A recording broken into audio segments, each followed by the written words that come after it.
of them, and we're young, we're free. Summer's begun, so come run with me. Yeah, we're young, and we're free. It's time to lay us down and go swimming in the sea. 20-something just don't feel right.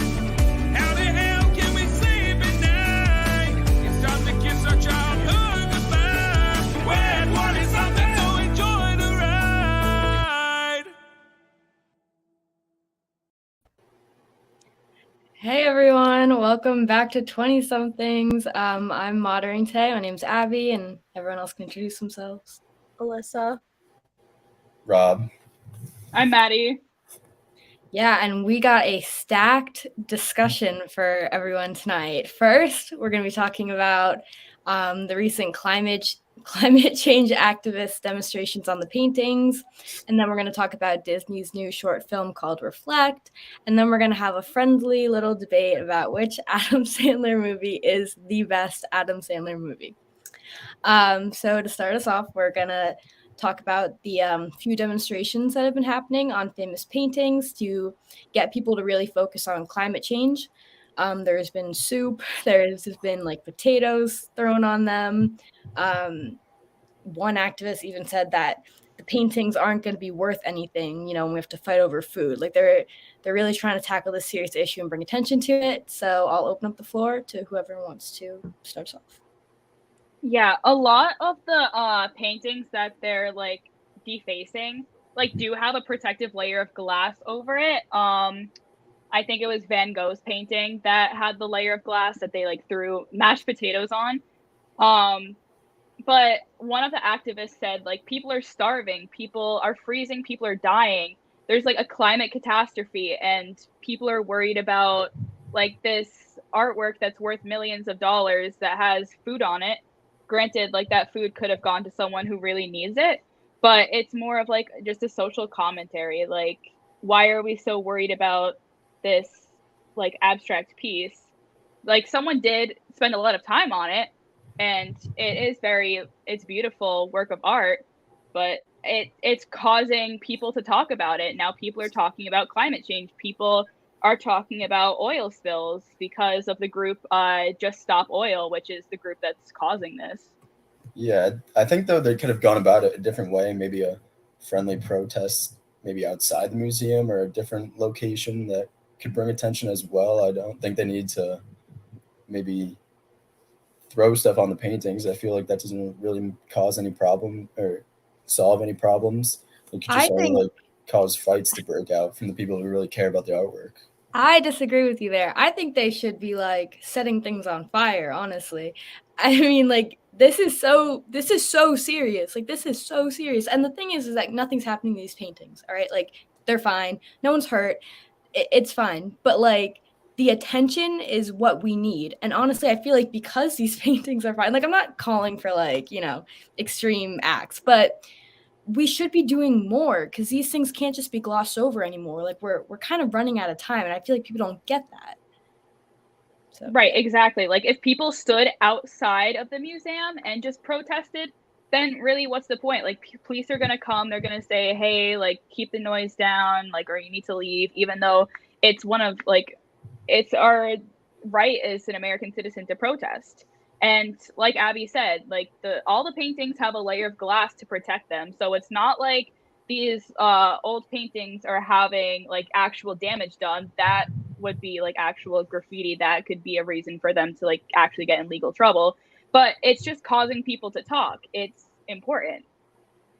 I think for me personally, even though there could definitely be other ways to go about it, and I think they definitely need to do more, for me personally, just looking at it to talk about today, it had me going on Last Generation and Just Stop Oil. They're two different groups, but they're kind of sister organizations that have been fighting for the same thing because some of the groups in different places are from each one.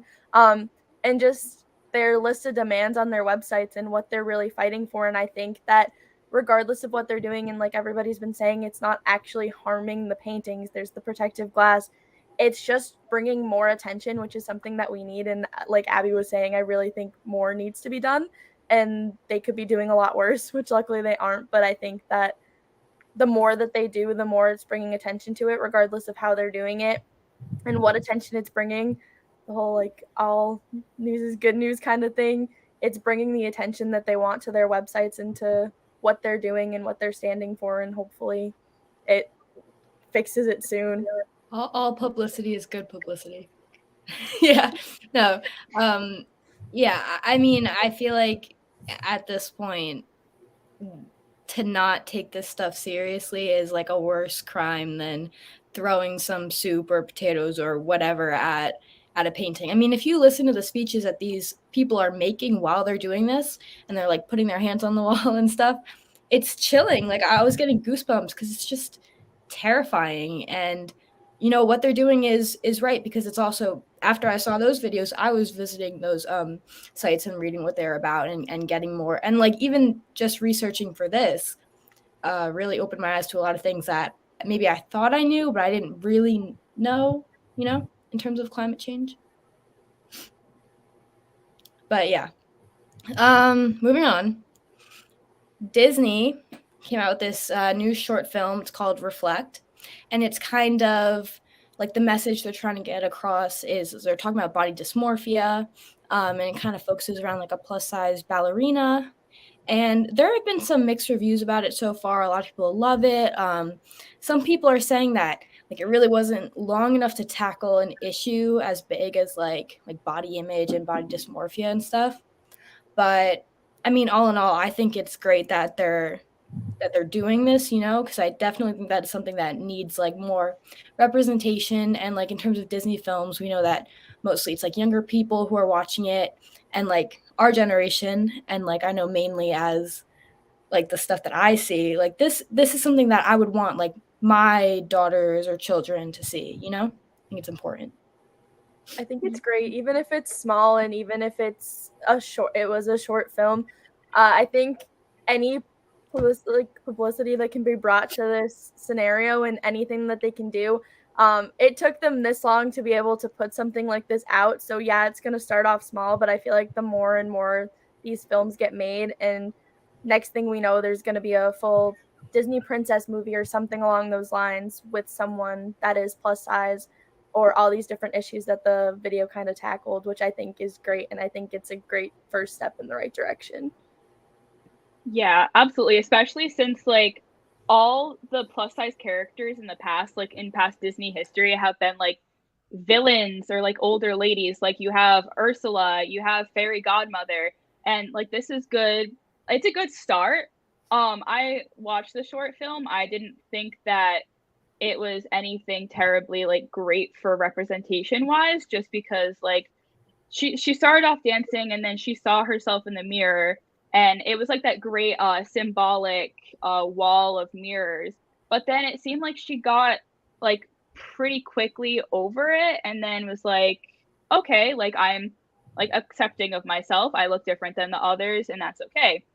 But I just think that Disney needs to do better and create more plus size characters because they want the representation, not like the short film was kind of like that was her personality trait, that she was plus size and unhappy with her body.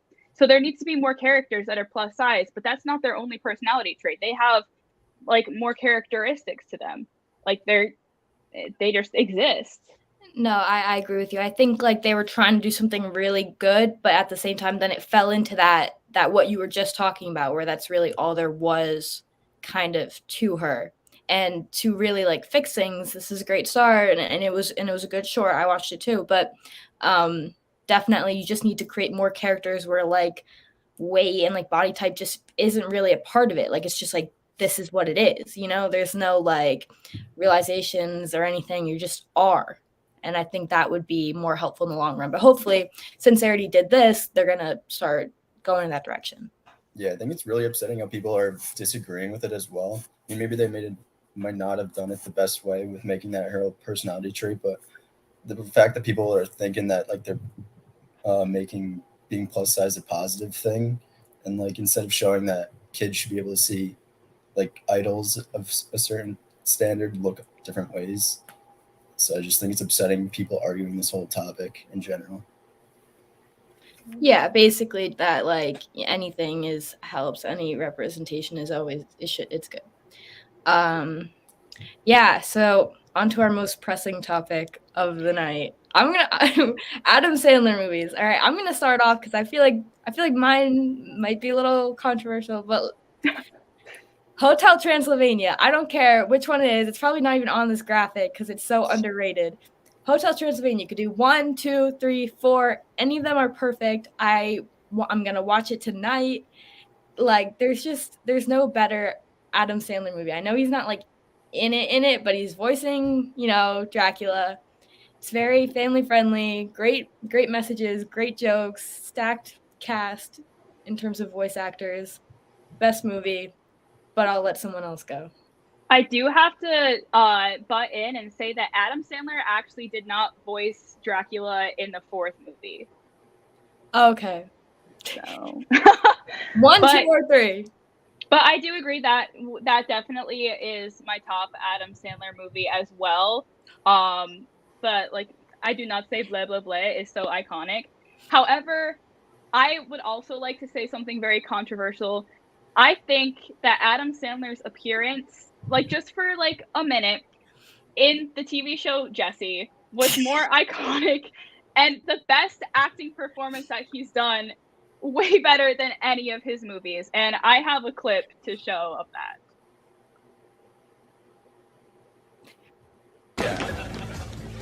Adam Sandler? What are you doing here?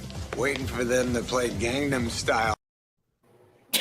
This is controversial because I know he plays himself, but you can tell based on like his acting, it was just so good. You can tell he was waiting for hours for them to play Gangnam Style, and they haven't played it yet. They did not play Gangnam Style for him. He is at this like middle school dance in the middle of New York City, just standing there waiting to play Gangnam Style. And that is my argument. I honestly can get behind that. Mine is a different option, but I can get behind that, especially because Cameron Boyce was in Jessie and he was in the Grown Ups movies with Adam Sandler. So it wasn't just like a random guest star appearance. Like it all kind of made sense and tied itself together.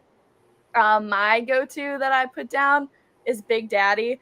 This was very tough for me. I was very between Happy Gilmore and this one, and even the Grown Ups movies are a very good go-to for a good laugh. I picked Happy Gilmore. Happy Gilmore is such a good one, and I feel Classic. like it is a classic, but I felt like for this, I knew someone else was going to pick it, and I had to go somewhere else, and they were both so even in my eyes. The Sprouse twins, like Cole and Dylan Sprouse played Julian, the little kid, and just like the relationship they have throughout the movie, it starts off selfish, and he just wants to get his girlfriend back, and then they have this really cute bond, and younger kids can watch it. It's PG-13. It's not rated R. Some of the jokes go right over their heads, but they're great for us. I don't know. It's always a good go-to for me for a laugh. Yeah, and that's great and everything, but I don't know if that beats Count Dracula and Maeve. Go, Rob. Yeah, no hate. I feel like that's a terrible pick. Pennsylvania. He has so many great movies that he's actually in, and I don't know about that one. Okay, and you picked what? Happy Gilmore? I could pick like 2 more after. Waterboy, The Longest Yard. Yeah, I love watching hockey players with anger issues. Click. That one's funny. Yeah, but you know what movie of his is like underrated? It's actually probably not. I honestly like don't watch a lot of Adam Sandler movies, but one day I was going through Netflix and I found Murder Mystery. I don't know if anyone else has watched it. It's him and Jennifer Aniston. They basically like he's a cop. He forgets that it's their anniversary, and then they go like on this cruise. Like a rich guy starts flirting with Jennifer Aniston and like invites them on this boat, and then like the super rich guy gets murdered, and then they get blamed for it because they're Americans, like on a British boat. And it's just really funny. I think that it needs to be appreciated more. Okay, I mean, I'm gonna throw in here. I think it was Blended, the one him, Drew Barrymore, and the kids, and they like meet on vacation, but only because of Bella Thorne's haircut in the movie. That's the only reason. That is the only reason. He's the guy. That is enough. Honestly, Adam Sandler, Drew Barrymore movies, even if they're cheesy, like their chemistry, they've been in so. Bedtime Stories is such I forgot about that movie. I forgot that. Yeah, I honestly forgot about that movie. Oh my God. I mean, I'm That still one's just sticking good. with my movie because, like, I came into this conversation knowing that nothing was gonna change my mind, and that Hotel Transylvania is the best. And honestly, I'm gonna go even farther to say it's the best animated film I've ever seen. And they could keep coming out with more and more, and I don't care who voices what. I'm gonna watch them every single time. They're so Abby's good. gonna like go after class and watch the Hotel Transylvania TV show. Yeah. It's so good. It's so good. Sorry, and like the ginger representation too. Like I'm never gonna not watch something like that. It was right up my alley. And Andy Samberg. Selena Gomez, like should I go God. on? It's Oh a my great God. movie. I think that's the best thing with animated movies is they have such stacked casts sometimes because it's a lot easier to go around filming because they film their voice parts and it can be clipped together, so it's not going as around schedules as much. Hotel Transylvania is a very good choice. I honestly hadn't thought about it in terms of this conversation, but it's definitely up there. So thank you for that, Abby. You're welcome. Anytime.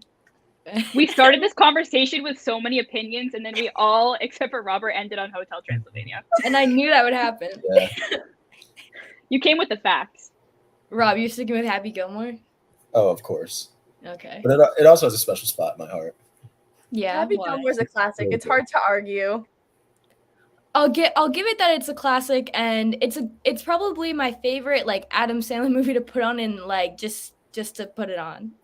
Like if I'm like, oh, let me just put a movie on that like I've seen before, and like it's not anything exciting or new, but it's something to watch. Like I would put that on because Hotel Transylvania, like I'm locked in. I'm gonna watch. But if I just want to like glance at something from like cleaning my room, I would put on Happy Gilmore. I'll give you that. Fair point. All right. Does that settle it? I guess so. I think we're settled. All right. Well, that's all we have for this week's episode. Hope you guys enjoyed that, and goodbye.